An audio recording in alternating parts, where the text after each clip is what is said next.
want you to think about the most important decision you've ever made in your life. The decision that made you who you are. Maybe it was where to go to school or what to study in school or who to marry or who not to marry, where to live. What is that decision that you made you the person that you are today? Now imagine that from the time you were born, you were told you had no choices, you had no options.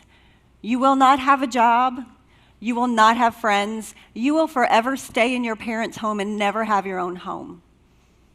That is the reality for over 4 million Americans with intellectual disabilities.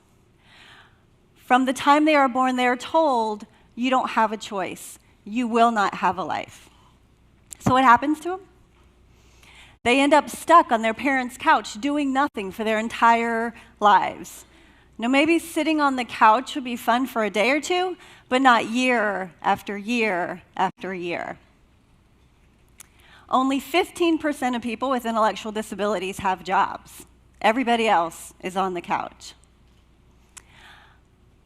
So let me tell you a little bit about Will. Will was born with an intellectual disability, and he went to school, he went to elementary school, and he was in a separate, segregated class for other students with disabilities. 2 or 3 times a week, he was brought down to the regular education class so that he could meet some kids and say hi and sing a few songs. That's pretty much the way his education progressed the whole time he was in school. Around 3rd grade, we sort of got rid of the academics because he had some major learning challenges. But everybody knew his face, and they would high-five him in the hallway. Hey, man, how you doing? How you doing? But nobody ever stopped to listen to see how he was actually doing. They just knew his face, knew he had a disability, and wanted him to be happy, so they high-fived in the hallway. Actually, everyone knew his face so well that by the time he was a senior, he was voted homecoming king.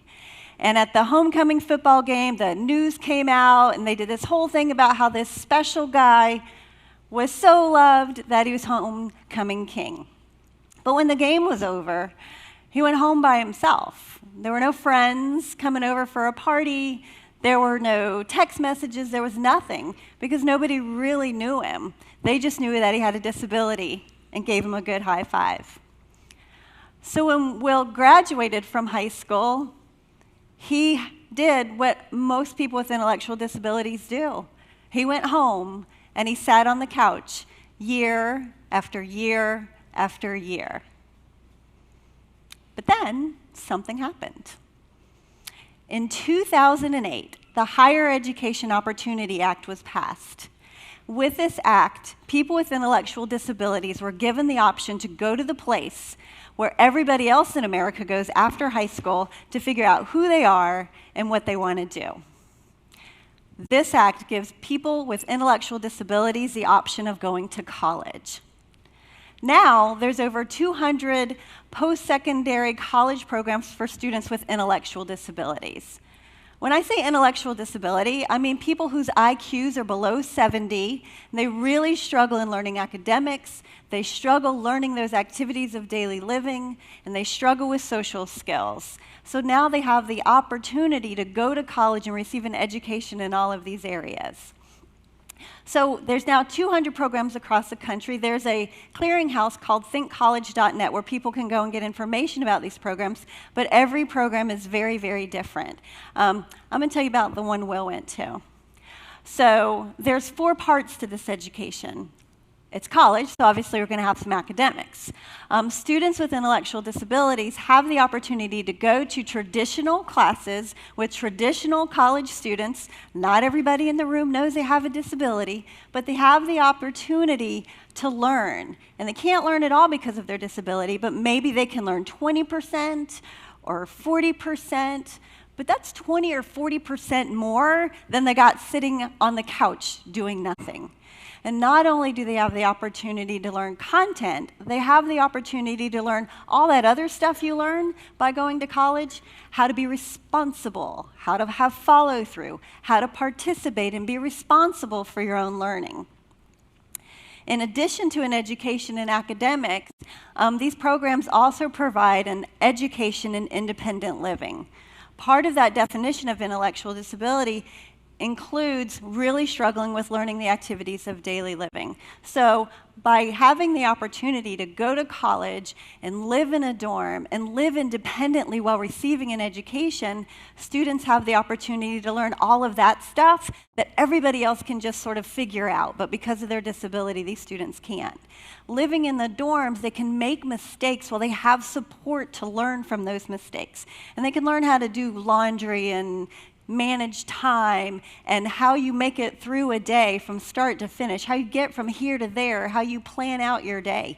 These are all things that have stood in the way traditionally for students with intellectual disabilities to make it in this world, and now they can receive that education. In addition to that, these programs have education in the area of socialization. This one's kind of hard to teach because we've really taught people with intellectual disabilities that they're exceptional, that they need exceptional and different treatment, but that actually gets in the way. So we want students with intellectual disabilities to be able to go to college and be treated like everyone else. When they arrive at campus on that first day, the president of the university does not need to know the names of the students that have disabilities unless the president of the university knows the name of every single freshman coming in the school. We want students to be able to join clubs and Greek life and participate like everyone else without being high-fived and treated differently because of that disability. We want a student like Will to be able to join a fraternity and just enjoy the day with his brothers and not have newscasters come in and say, look, an exceptional student has joined an exceptional organization. We want the same treatment so that he can learn how to interact, because when he has a job one day, he's going to need to know how to interact with his coworkers. When he has an apartment one day, he's going to need to know how to interact with his neighbors. So we want to be able to provide that socialization education.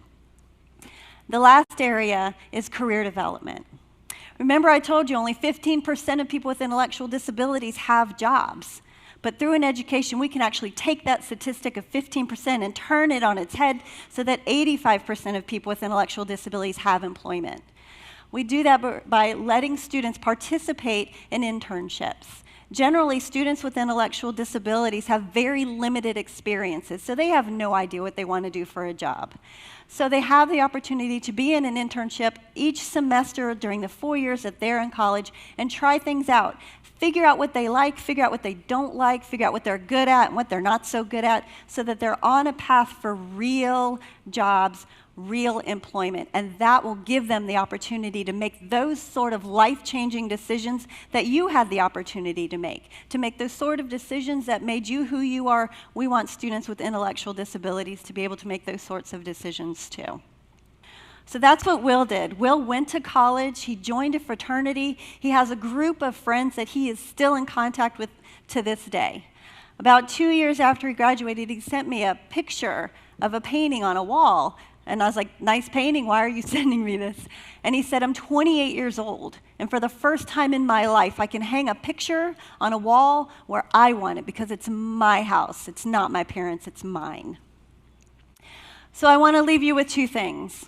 One, please know that college is possible for students with intellectual disabilities, and it's life-changing. Let's get those folks off the couch and back into society with us where they belong. And secondly, I need your help. I need you to remember that exceptional treatment does not equal an exceptional life. It equals an exception from life. Thank you.